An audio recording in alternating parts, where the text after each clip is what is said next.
জন্য এলাম স্টেশন থেকে একদম বাজার টাজার করে নিয়ে তারপরে বাড়িতে ঢুকলাম। অনেকক্ষণ ঢুকেছি, এখন তো 9:05 বাজে, অন্ততপক্ষে আরও 20 মিনিট আগে ঢুকে গেছি। তো আর বেশি কথা বলবো না, সবই আছে, চা করতে হবে, টিফিন দিতে হবে, রাতের রান্না আছে, সবই আছে, কিন্তু কী বাজার করলাম সেটুকুনি দেখিয়ে স্টপ করে দেবো, দেখাচ্ছি কী বাজার করেছি।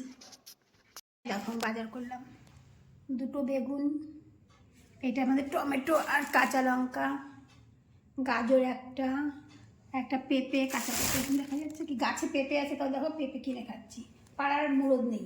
আর দেখো মূলো একটা নিয়েছি, একটা নেওয়ার কারণ হলো অনেক বড় মূলোটা, আর তাছাড়া ঘরে একটা মূলো আছে।